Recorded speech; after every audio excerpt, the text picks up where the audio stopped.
Welcome back to Razmafzar TV. I'm really happy to have our member Usman back on our channel. Hi Usman, how are you? I'm brilliant, thanks Assad. How are you?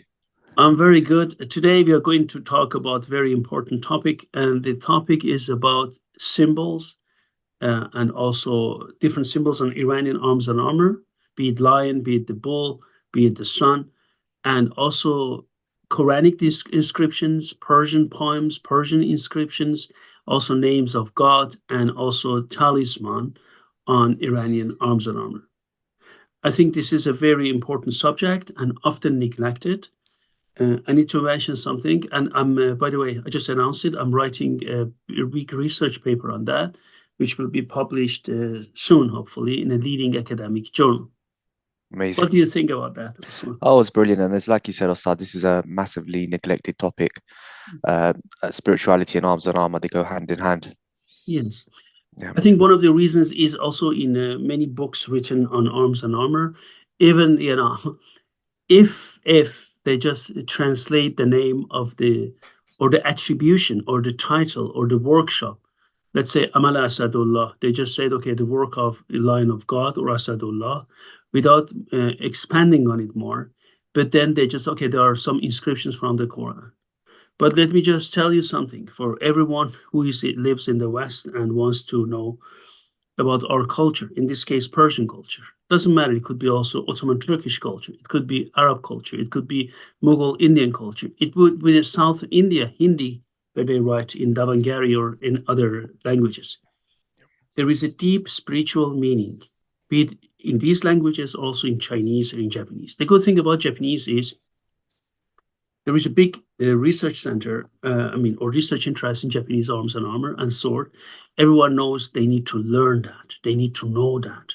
When I started to write on Persian arms and armor, and now I have written out 10 books and over 210 articles, more than 75 to 80% peer review academic journals, people completely just gave these arms and armor, be it Persian, be it Ottoman, lump them under so-called Islamic arms and armor. But this is a topic we need to talk about it, which is a wrong terminology.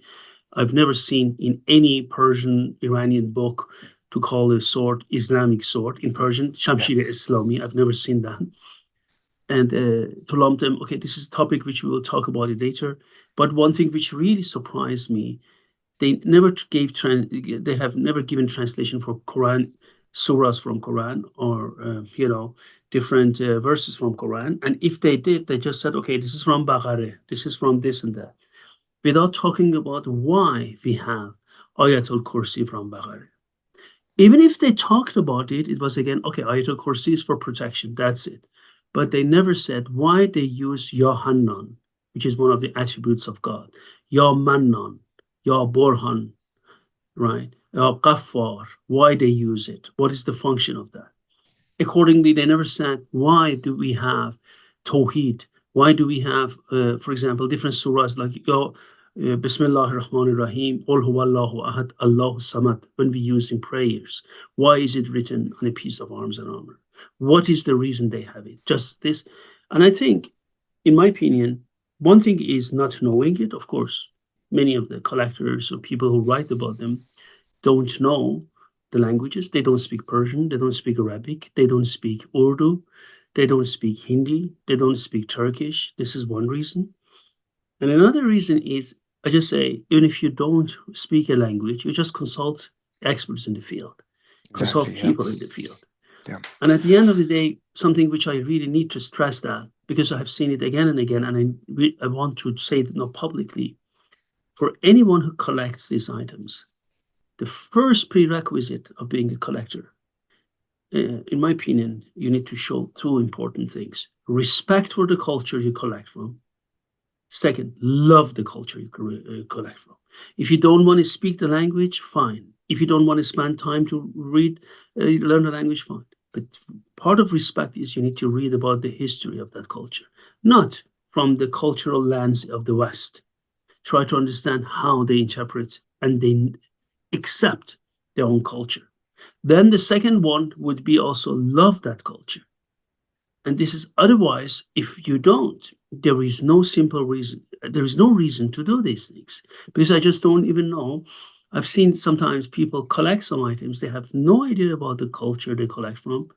And sometimes, sadly, not often, even no respect by making some really terrible, terrible remarks that, yeah, back then they were different, which one of the cultures I highly respect is Egyptian culture. You know that I work for a scientific journal there as an editor in one of the leading journals in Egypt, and I have top colleagues. When I was in Egypt, first time I just went to Egypt once. That with my kids, Yeah. right? Amazing, So I yeah. had the honor was honored to see firsthand ancient Egyptian culture. But it's not only ancient Egyptian; we have also Mamluk Egypt. It's a very, very respectable. I mean, what a culture they have. It's a And very then rich culture, yeah. and coming and saying, oh, there were some aliens who did that. This is a disrespect. And this goes into a very, very, I don't want to mention it on this channel, but we all know what it means if you make such wide claims like that. So, or unfounded, not scientific claims. So based on this type of cultures, we would like to talk about that. We need to go and delve in. We are going to delve into the subject and discuss about this. We are going to start from ancient Iran, before Achaemenid period was there. We go to Luristan and Marduk, very few examples, because it's a big field. Different animals are depicted. Maybe we can do it later on in a separate video, but because we want to go through the whole history of Iran, we just keep it short from in ancient Iran. Yeah, brilliant. I know, Asad, you're completely right. Just on that first point, without going too much into it, because we can cover this in another video, but it's a lazy way of research. For example, we never hear the term Christian arms and armor, or it just doesn't make sense because look, the Islamic world in itself, it's extremely diverse. Africa is completely different to the culture in India. India is completely different to the culture in Ottoman Turkey, and to call them under one subcategory, Islamic arms and armor, for me is just an injustice to the cultural differences. It always like simplifying and categorizing, and because then I teach intercultural management, pigeonholing. Yeah. Right? Just to use very, very somehow neutral word, although pigeonhole is not neutral in English, as you know. But still, it's the same in Latin American culture. What on earth does Latin American culture means? You know that I'm fluent in Spanish. What is the similarity in cultural reference between Argentina and Peru? What is the similarity between Colombia, right?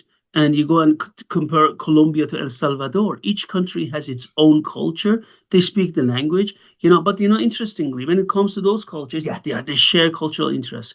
But when it comes to the Western Europe, then all of a sudden you differentiate.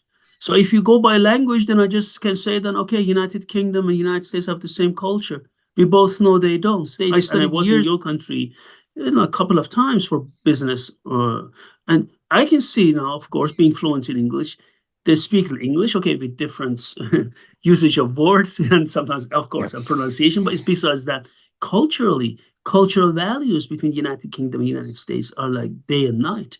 The way the cultural values are there, although they speak the same language. So then it comes to me, why, when we talk about English-speaking countries, differentiation is completely in place, but when we go to Spanish-speaking countries, all of a sudden, they're... Oh, exactly. Exactly. You understand what I want to say? Yeah. And then it is the same thing, and then the same thing which we come and historically, because they were fighting against but Muslim countries were also again strategically always at war with each other, sometimes allies with European powers against another so-called Muslim Yeah. country or empire. I mean, what are we talking about? As I, Saad, as I often say to people, there's it's a sort of misconception. The term ummah, which is one unity or something like that, it's an idealistic term. If we look at the history of the Islamic world, they've always been at loggerheads with each other, as the Christendom world has been as well. I mean, we have many examples of Muslim quotation empires fighting each other. The Ottomans fought the Mamluks, the Safavids fought the Moors, the Safavids fought the Ottomans, and Moors fought the Lodi dynasty. This has always been happening. Rather, it wasn't religion; it was to do with strategic alliances. It was to do with other aspects. But people, they just want to oversimplify everything. The Muslim world was always together. This world was always together. So there's a separation, which is completely incorrect, in my opinion, Assad, as you mentioned. Absolutely. Yeah. So let me just go and share this, and then we will go there from here. Just let me see. Okay. Okay.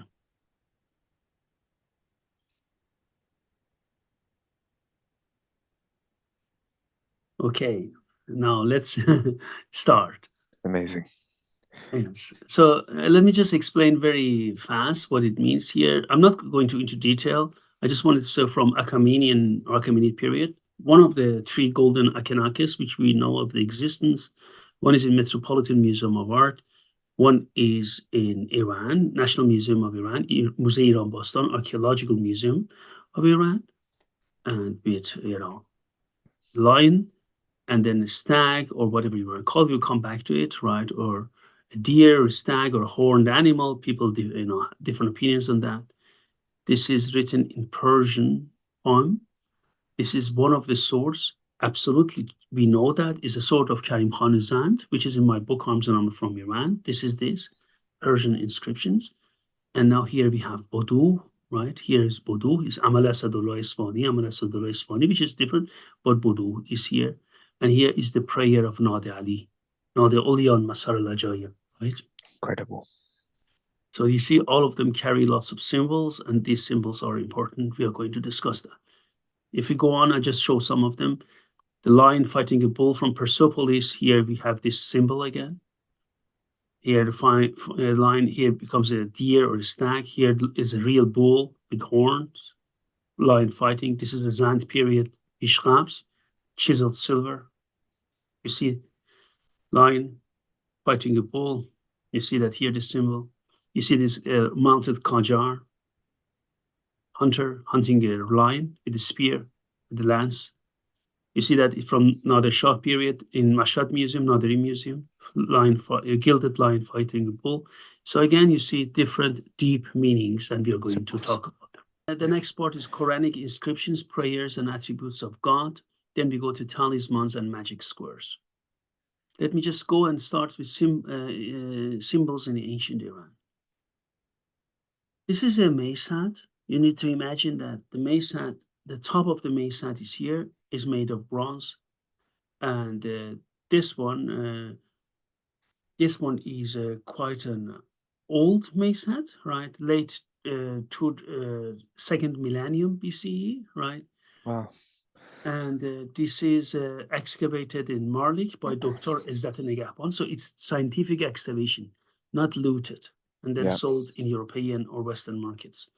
Scientific excavations. As you can see that this is the mace hat, this is the top of it, and then there's a wooden shaft went into that, and there are human hats. Look at the eyes of these human hats. Look at Oh, their wow. nose. Incredible. I mean, the fact that some of the details still remain, which is absolutely incredible, Stud. Yes, they were from warrior graves. You can see that there are like three on each row, 3 rows, each one of them three. These ones, they face down. You can see the mouth, the nose, and here the face up. You see it's turned here. So it's like, imagine it's like a flanged mace, but with human faces. Oh, So wow. Yeah. You can imagine quite, getting hit by one of those. it is like 14.3 centimeter long. It weighs, listen to this, it has lost mass because, of course, of oxidization. Yeah. Still, it weighs, when I weighed it, 649 grams, right? And is 6 centimeters broad as point. It's a solid piece. So it's a very, very beautiful thing. You see, we don't have from this Marlik, there's also molding bands. You see that there are some molding bands here for reinforcement. These are cast, and we don't know so much, but then possibly we don't have written documents from this period. We just have artifacts. But I just wanted to say it was found in Tomb 45, trench XX11, and then is HIIH. So it were different trenches, different tombs, warrior tombs there. You can even see the ears there, but possibly these are warrior faces or deities or whatever. They should accompany the warrior Amazing. into the next world. Yeah. And the lower heads as well started, they're upside down, right? Yes, Yeah. the lower hands are upside down. If you want to see, Amazing. look at the neck, and then if you realize that they were in the cast bronze, but if you look closely at each one of them, possibly with lost wax method, cire perdue, they did it. But if you take a look for each one, they used a different mold.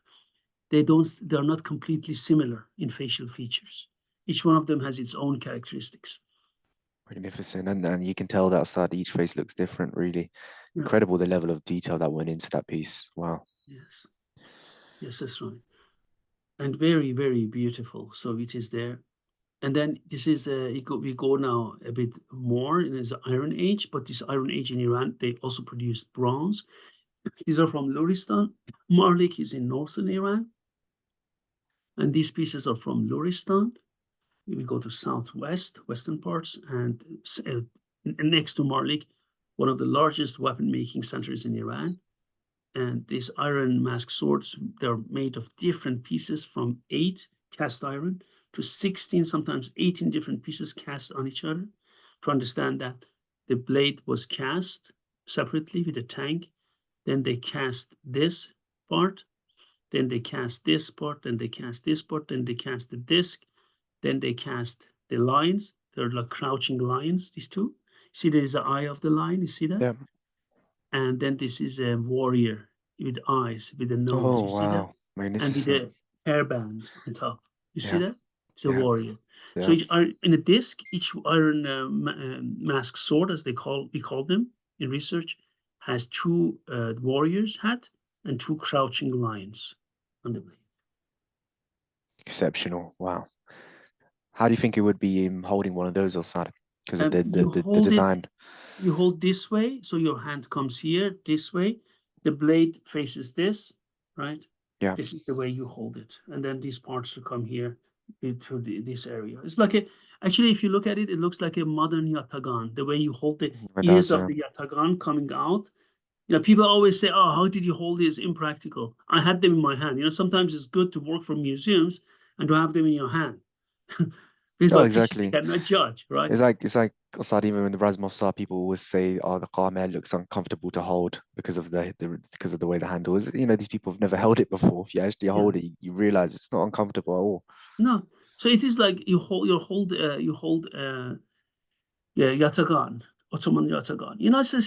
It's important, that's why I decided, as you know that, Usman, to come out with my research also in the digital media. Just people say, guys, I have handled thousands and thousands of pieces. I measured thousands and thousands of pieces in my hands. It was not based on pictures that I kept writing about it. So this is Iron Mask swords. Animal had it, but I need to say in Luristan, in northern part of Iran, weapons centers of weapon making. Jirov is now in this eastern part, but okay, those parts there are also in Jirov. There are lots of animal motifs there. Lots of, as we call it, zoomorphic animal had different types are there, Yeah. and very beautiful. You see that? So it goes back. Lions already there. Incredible. If we move on, what as I said, that the flat disc pommel is decorated with 2 bearded male heads facing out of the pommel and 2 crouching lions, as I mentioned that to you. What is important, if you see the book here, you can see every piece with detailed explanations in my book. There are lots of iron mask swords. I measured them from different museums and major private collections in my book, Arms and Armor from Iran. This golden Akinakis is made of gold. It's a ceremonial sword. And interestingly, regarding this sword, I need to say that, as I said, there are 3 of them. one in Metropolitan Museum of Art, one is in National Museum of Iran, and one is in a private collection, which later on was exhibited in Los Angeles just Yeah. some years ago. Yeah. And there was a big controversy on that. And you know that I also had an interview with Dr. Turajid Ayoi on that. So, yeah, you see that the lion had. Yeah, an incredibly rare weapon as well. So that, I mean, there's not many of them left at all, like you said. Yeah. Yeah. There are also accounts, also in Greek accounts, which they say that the Achaemenid kings wore as a symbol of power these golden akinakis, and they also gave one, or they gave as a present golden akinakis to other satraps or other leaders. So it was a huge thing, these golden ones. There are, of course, also Amazing. ones made of iron, and you can see it. One of them is excavated in Persepolis, made of iron, really huge one. Is in my book, Arms and Armor from Iran. Another one in Arms and Armor from Iran. This is not excavated, but this is in National Museum of Iran.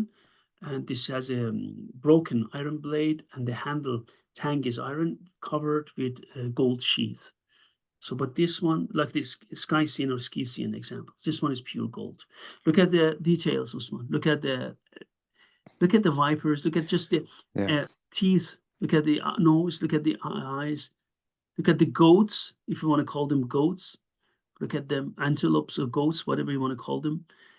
It's amazing detail, aren't No, they? it's a true work of art. I mean, in every sense of the word. Just the level of mastery they attained in producing pieces like this with such intricate detail. I mean, people could try doing this now, and they wouldn't, in my opinion, they wouldn't come close. I mean, it's just exceptional. What an exceptional piece that is. No computer help, nothing, all by All by hands, by hand. eyes. Yeah. And it's like over 2,300, 400 year old is this piece, right? Incredible. Incredible. We move on to the symbol of the lion and the sun. This is on a Safavid period sword, documented Safavid period sword in Iranian Museum. I need to mention something to you again. Guys, in my book, Arms and Armor from Iran, you see a huge collection of starting from Timurid Safavid period up to the end of the Qajar period. These belong to the collection of Nasiruddin Shah Qajar, and Nasiruddin Shah Qajar inherited many of these swords, right, from different kings and kept it there. During the Reza Shah, Pahlavi, not Reza Shah, Muhammad Shah, Reza Shah Pahlavi, the king who ruled Iran before the revolution of 1979, they kept it in Danishgah-e Afsari, in the military academy. And then later on, they separated them into different museums. Military Museum of Tehran, you can find it here, a video on that. Military Museum of Shiraz and Military Museum of Bandar Anzali. These are documented. That's why they are important.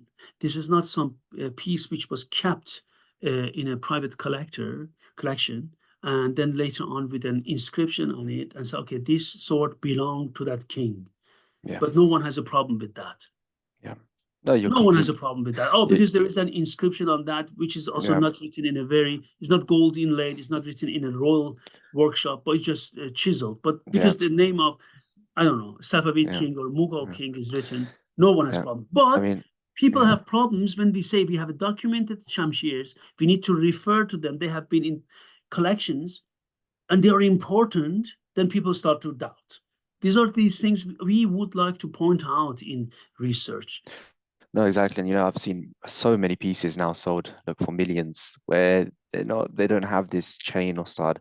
They're just, loosely related to someone, and that's it, they sell for millions. I mean, it's crazy, really. It's crazy. Yeah.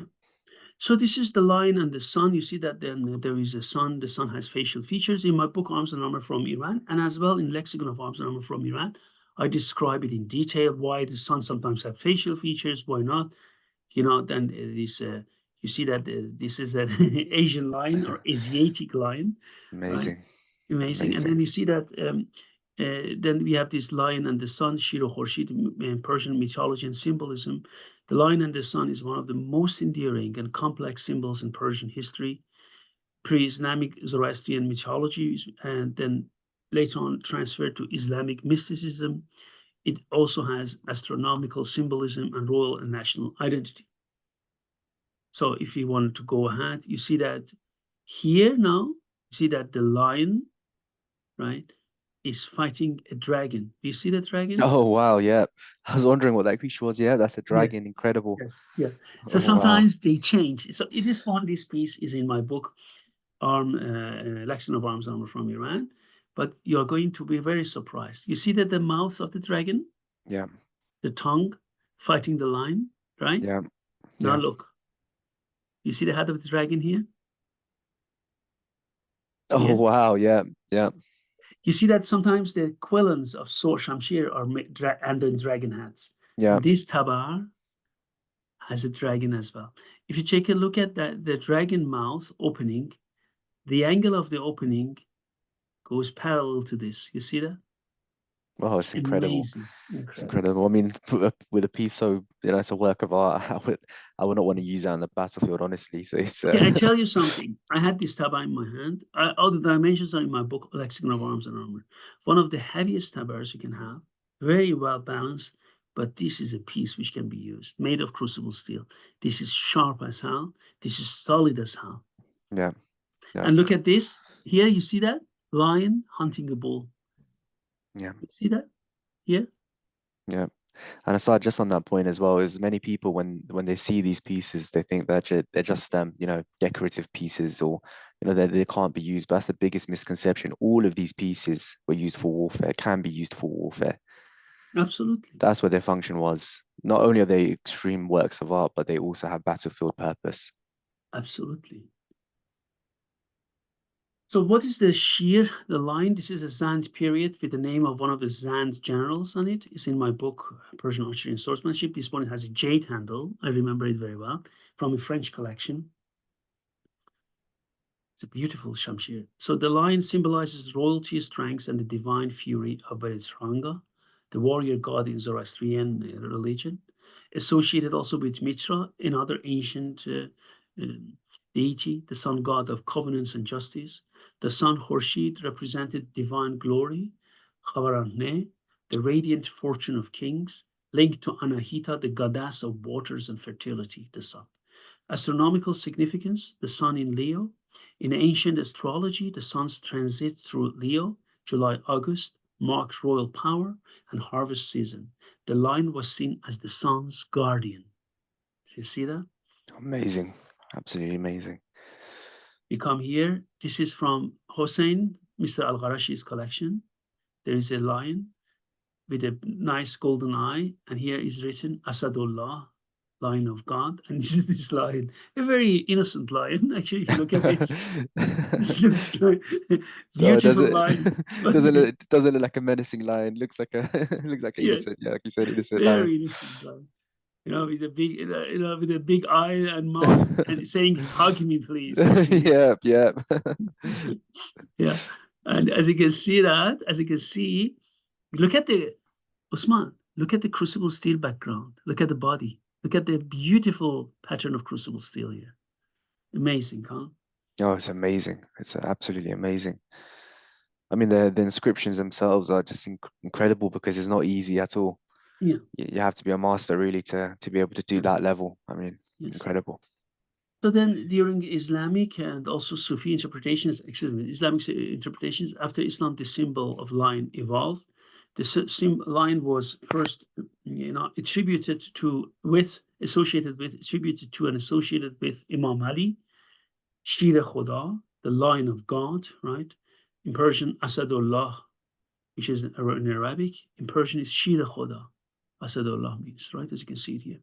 Shia Islam, the lion became associated with Imam Ali, as I said. Sufi orders like the Safavid used to represent spiritual courage. The sun is divine light, Nur Elahi, as we say it in Persian. The sun symbolizes God's light. In Quran, we have it as well. In Persian Sufi poetry, the sun was a metaphor for divine love and enlightenment. Now look at this, Usman. This is from Persepolis, the lion fighting the bull. Look at this. Just one thing, I just would like to mention that when you want to interpret that, I wrote it in my book.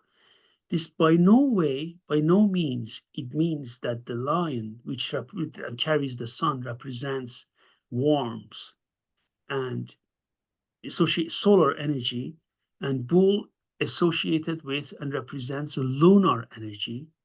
So the sun stands for the day or the sun, and the bull stands for the night and the moon. Now, it doesn't mean that the lion is always strong and the bull is a victim. The bull is a very dangerous animal and very capable of fighting the lion. So what it means is the lion in Persepolis, which was used for Nowruz celebrations, the lion is subduing or subjugates the bull, so finally Nowruz can start. Oh, incredible, incredible. That's what it means. Yeah. Yeah, I mean, It, there's always a deeper meaning. yes, People they just look at it and they just assume one thing yes, without looking into the meaning. yeah. It doesn't mean that lion just kills the bull and eats up the bull, and then the lion doesn't have a bull. That's not what it means, right? Yeah, And of course, another interpretation is although the bull is strong and is a king, the lion is Shahanshah, king of King kings. of Kings. Yeah, incredible, incredible. I mean, Incredible. people always forget as well. So bulls are fearsome creatures. Yes. They're Yeah, not of course. soft. They're fighters in their own right. I mean, I know it's not politically correct, but I mention that I know, I mean, you cannot talk these days. If you want to see what a fighting bull means, go to bullfighting and see what a fighting bull is. Exactly. Yeah. It is not a cow in the corner, right? Or No, no. and not a normal bull. I mean, these guys are strong, right? These animals. Yeah. So again, solar lion versus lunar bull. Just one thing I need to mention, something which you see that the mane, there's a pronounced mane, but if you come here, like an Asian lion here, or here in other areas, here as well, you see, it doesn't have a pronounced mane, right? And okay, here you cannot see, but it's like an Asian lion. But interestingly, look at this pronounced mane. An Achaemenid period depicts lions with a pronounced mane, more Yeah. like an African lion type, right? Not like an Asian lion type. You Yeah. understand what I mean? Which is very, very interesting. It doesn't completely look like an African lion, but still more. It has more mane than a normal, average Asian lion. Fascinating. Yeah. The lions, they look, as time goes on, they look more and more innocent. Yes, exactly. That's right. So the lion, yes, exactly. They get more innocent. So symbolize the sun, summer, royal power associated with Mitra, divine is a divine covenant, and Vretranga victory. Bulgav, Shir Gav, Bulgav represent the moon, winter, and fertility, linked to Hauma, sacred plant of immortality in Zoroastrianism, and Gavevodata, primary bull in Zoroastrian creation myth. So cosmic battle, the lion killing, or actually better should be subduing or subjugating the bull, symbolized the triumph of light over darkness, Ahura Mazda versus Ahriman. Ahriman is like Iblis, which is like devil. The changing of seasons, summer defeating winter, royal authority over chaos. So Persepolis reliefs, we have them. Lion bull combat appears in Nowruz spring celebrations, as I said that to you, right? Yeah. Showing the king's divine mandate. When we go ahead during Parthian Sasanian period, just jump over Parthian, they we have that as well. But during Sasanian period, we see that they're always depicted hunting lions. And interestingly, even during Sasanian period, the lions have big mane. You see that? And they look fierce, right? Like the Yeah. Achaemenid lions. They do. Yeah. Yeah. Yeah. So this, the Sasanian king always, shown hunting lions, right? Either with Incredible. a sword or with a bow. Also, they Yeah. hunt also lots of boars, right? Dangerous boars, Yeah. and Yeah. so Sad we've spoken about this before, really, but it just shows you. I mean, you could imagine a human being in itself is extremely weak. Any animal really in the wild will be able to kill us. Yet kings, warriors in the day, they would hunt lions, they would hunt all these fearsome predators, and that's the power of what a shamshir is. That's the power of a bow. I think now just if you want to talk about it and go more into martial arts, talk and leave these sphere or the subject a bit and go to the martial arts, this is something which has been always a big surprise to me. Let's put it that way. Yeah. And really confounding, really confusing. The thing is the following. People come and they teach like knife combat, and then say if you fight with a knife, get ready to be cut. I always ask myself, what kind of statement is that? Of course you get cut. I mean, you don't even need to say that. That's why they had armor. The least thing, people say, oh, the peasants didn't have armor. Who says that? They had this khaftan, that gambeson. Multi-layered gambeson is an armor. You don't believe me? Try to cut it. Try to cut a multi-layered gambeson. Then see how it is. It is possible, but you need to be a very good swordsman to do that. And Yeah. certainly not with the first gun. But then the second thing comes to mind. People have forgotten the power of blades because we do not know what blades can do. You do realistic martial arts. I'm not talking about unrealistic, we don't even need to talk about that. But we talk realistic martial arts, which test your limits, be it boxing, be it kickboxing, be it Muay Thai, be it Sambo, be it wrestling, be it BJJ, be it judo, Kyokushin, full contact, karate combat, even arts where you don't use to punch, but you have full contact, you can knock out people with your kicks, like in Taekwondo. So you just go. Even if you come to any other martial arts, right, which test your capability, even if you go at high level Shotokan, although you need to control, these guys can fight. You see that like in Machida proved. But it teaches you how to move, how to fight, MMA, whatever. But it doesn't teach you to respect the blade. And this is dangerous. Asad, yeah, sorry, Asad. Go ahead. I was going to say, Asad, just building on that as well. Unfortunately, what we see is it gives people a false sense of confidence. How many times have we seen in the news an MMA fighter start to fight with someone up against a person who's usually untrained? They have a knife or a blade, and they kill them. They kill the MMA fighter. A blade changes everything. Everything. And the thing is, we have, for self-defense, especially our colleagues who are, that we have police officers in our organization. And so the thing is, it's extremely important for us to take into consideration is a lesson taught. And then, I always say this, people who are very, let's say, confident or conceited or confident, I leave the adjective to people how they want to use it. And I always say, would you dare to go to a cage in a zoo and confront a lion or a tiger or even a leopard? Would you? Who would do that? You're going to get killed in some seconds. Yeah. You cannot even face a chimpanzee. It kills you. But no, I say, you know what? With Shamshir, they hunted lions. They killed animals. They hunted tigers, lions, whatever. So sometimes they got killed, but often they killed these animals. This shows you from self-defense perspective what the shamshir or what a sword can do, what a lance can do. These are weapons. These are no joke, right? And this is extremely important. And I'm a guy who comes from, that I'm a black belt in Kyokushin, I do wrestling, BJJ, and I come from realistic martial arts because sometimes people say, oh yeah, some of these guys who are into fencing only try to hide behind it to just say, oh, that's why I don't practice, full contact. Not that sort, right? I'm saying that empty-handed martial arts, realistic, are extremely important, but at the same time, they don't give you blade awareness. And blade awareness is a different word. Blade can just change the whole game immediately.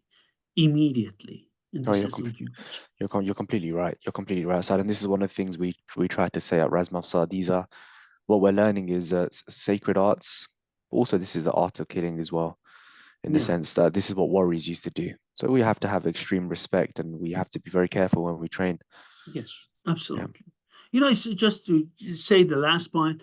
People say, yeah, in a warfare you needed to use a heavy bow, 100, 120. They say, yeah, but do you know why? Yeah, because you cannot just listen. You cannot kill a human being with 35 to 50-pound bow. Wearing a shirt? Who says that? Usman, you understand what I mean? No, exactly. It shows the lack of understanding what even a 30-pound bow can do on naked skin. What are you talking about? Yep. Even, this is the thing, even with because many people do hunting, even you could technically, if you wanted to, although it's not recommended because of for the animals, you want when you hunt for the animal to go quickly. But you could Yes. even hunt large game with a 35-pound bow, 40-pound bow even. And these are large animals, large game. Humans are much, much more vulnerable. You could shoot somebody with maybe a 25-pound bow and they're going to be in serious trouble depending where you hit. Yeah, of course. So this is important. So it shows that we need to know what we are dealing with, right? So there's also shown hunting bulls, boars, and lions. Control over nature is shown. Victory over enemies is shown. So I said Leo or lion, Taurus or bull. The sun is Leo, as I said, and the Taurus or moon in Taurus, April and May. Then we have also other symbolism, the Simorgh, phoenix. Okay, I mean, the Western guys call it phoenix. Simorgh is this in the Shahnameh. This is the legendary bird where it always helps Rostam. Then Rostam has different feathers and then burns it and the Simorgh appears. Comes, yeah. Yes. And then they have, you see that here on Sasanian sword, this feather is Simorgh feather, they say. So you see that in this feather pattern, reminiscent of Simorgh. Balance between earthly power, lion, and heavenly wisdom, Simorgh as well. So there's sometimes between Simorgh and the lion. In Zorkhane, House of Strengths, in Persian martial arts, the lion sun motif decorates clubs and shields, represents physical strength, which is the lion, spiritual purity, which is the sun. We use also in alchemy. I'm writing a book on alchemy, the red lion versus and the golden sun. Persian alchemists saw the lion as raw matter transformed by the sun's gold-making light. So you see how beautiful these Fascinating. things. Absolutely fascinating. Yeah. Fascinating. So again, this is from Mr. Al-Qarashi's collection, another innocent lions here. And here, Yeah. this lion has only Assad, right? The gold, of course, it's a very old blade. Disappeared part of the gold is still there, Assad, right? And they have also a Sufi allegory, ego versus divine will, lion, which is nafs, a ego, the beastly self that must be tamed in Sufism. And bull is material world, earthly desires to overcome, and victory is spiritual enlightenment. As I said in Shahnameh, we have it as well. Rostam battled wild animals, and then echoing the lion bull struggle as a metaphor for justice over tyranny and order over chaos.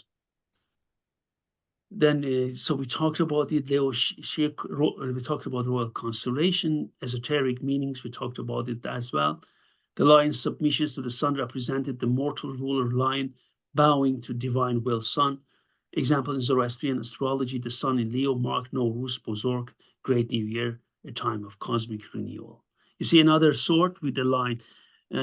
Hossein has many swords with lion symbol in Yeah, his he collection. does. Yeah, I've seen Osad in the You book. have seen them in the He book, has right? many, many, many. He The has most an I've seen, amazing the collection. most I've Osad, his collection. Don't get me started, Osad. His collection is just breathtaking, really. I mean, I was looking through the book, I think a few days ago, Osad, and really, when you read it, you almost come to tears when you see his collection. Absolutely Really, incredible. absolutely incredible. Yeah. You don't believe your eyes. It's like you are in the military museum of Tehran. He has the same quality, right? And this is Unbelievable. and this is the thing, Masad. This is what makes a collection from a good collection. A good collection focuses on a particular thing, like Hossein's collection, which is Persian pattern crucible steel. Yeah. Many collections we see, I mean, they might have some nice pieces here and there, but a lot of collections we see are completely disjointed. They get one piece from this culture, one piece from this culture, one piece. There's nothing wrong with that. But I think what makes a good collection from an exceptional collection is that specialization, and that's what Hossein's collection embodies. It has, some of the most finest, beautiful pattern crucible still. Absolutely, absolutely. Yes, and then we go to the next one again. If you see that, I think it's the Zand period, the sun hunting a bull. We talked about it. But in Persian poetry, like Rumi, Hafiz, and Sufi symbolism, we see it as well. Rumi's spiritual line in the Masnavi, Rumi writes, "The lion who kneels before the sun is not weak, he is wise, for he knows the sun is the source of his strength. Yet the lion is the human soul, and the sun is God's light." Oh, beautifully Hafiz, put. Hafiz writes, royal metaphor, Hafiz links the symbol, lion fighting the bull and lion and the sun. to divine justice. Be like the lion who carries the sun on his back, yet never claims its light as his own. Unbelievable. Magnificent. I mean, so many philosophical meanings in their Yes. words. Hafiz and Rumi were masters, really. Masters. Yeah. Let's just read them again because it's on. Rumi writes, the lion who kneels before the sun is not weak. He is wise, for he knows the sun is the source of his strength. And be like the lion, Hafiz says, who carries the sun on his back, yet never claims its light as his own.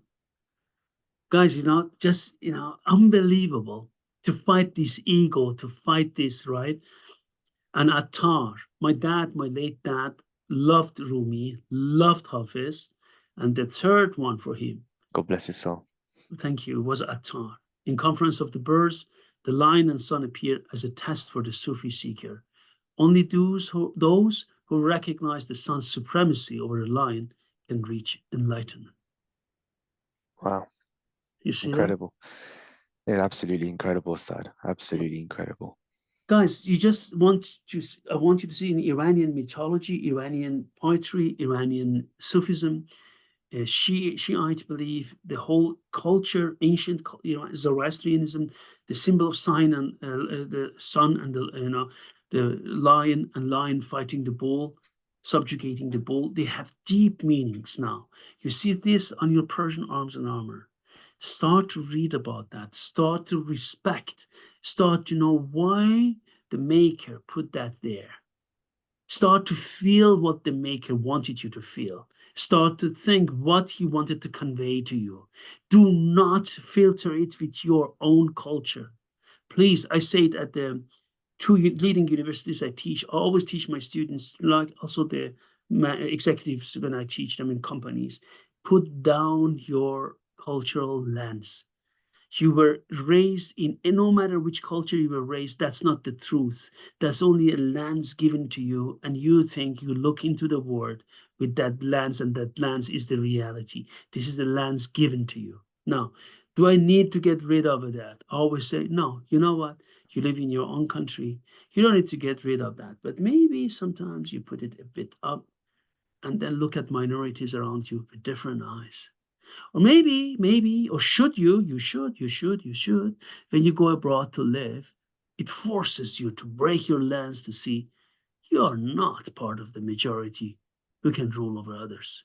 But maybe if you stay in your own country and you have your cultural lens, you look through your cultural lens and you buy a Persian piece, you buy an Ottoman piece, you buy a Mughal Indian piece, you buy an Arab piece, you buy an Indonesian piece, you buy Chinese, Japanese, Korean, African, whatever, put down this cultural lens.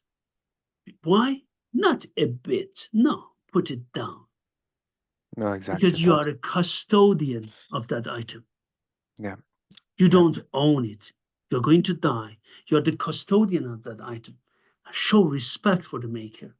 Show respect for the original owner. Why did they want? Maybe the owner wanted that. Maybe the owner said, I want to have the bull and the lion subjugating the bull. Maybe he said that, in order to reach enlightenment, I want to have a lion on its back. I want to have a sun. Try to think, why they're not haphazard. They are not haphazard. They were not just there. Decoration. No one spent so much money on a Crucible steel blade. Back then, they were extremely expensive. They were gohar, they were jewels. No one buys these items, which were also weapons, put so much money into them, not knowing the symbols of them. So, guys, show respect. That's what a message I would like to convey with this. It's a beautiful message, Osad, and it's exactly what we have at Razmafzar as well. We say if you're involved in Kyokushin, if you're involved in Katori Shinto-ryo, if you're involved in any of these arts from Asia or from the East, you don't go there and put your cultural perspective on the organization. For example, in Razmafzar, we have a structure where we have a hierarchy and everybody shows respect Yes. And we don't just challenge other people. For example, someone at the top like you, Ustad, nobody's going to come and challenge you on these ideas because we have this structure within Asia. This is how it's always been. And as somebody who's going to look, if somebody wants to apply a Western perspective, there's a difference. You can't. There's always going to be a cultural change. And I think that's what's important, that people respect. This is how we do it in Asia. So we respect this. Yes. So we move on to the next one. Then, it's again from the sense from him. Also, we have in heraldry in Europeans, but we have also in Iran. Sometimes the lion is standing, sometimes the lion is sitting, sometimes the lion is turning, looking back, as is the case here. Look at this, Osman Jan. The sign is looking back with a golden eye, gold inlaid eye. You see the sun on its back? Oh, wow. Yeah. Yeah, you see it. Amazing. Amazing, yes. And then the symbols hidden geometry, lion and the sun encodes sacred ratios. Sun has 12 rays, refers to 12 imams in Shia, I believe, or 12 zodiac signs. And the lions have 4 powers and 4 elements: earth, water, air, and fire. That's it. You see that again. This is made of crucible steel from Nader Shah period. It is a Naderi museum, which I analyzed. Functionable, all of them are functioning weapons.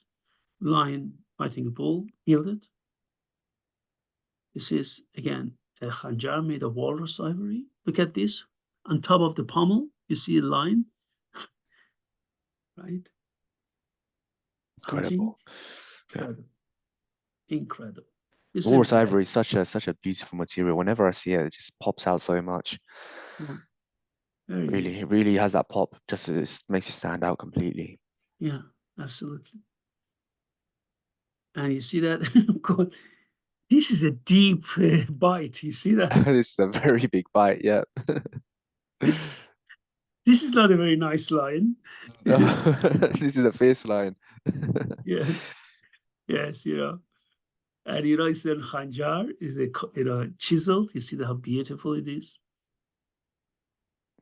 Oh, amazing. So this was the first part of ancient Iran, and not only the ancient Iran, but then transferring into this Islamic period, the ideas of Zoroastrianism, ancient Iran, which have prevailed in Iranian culture.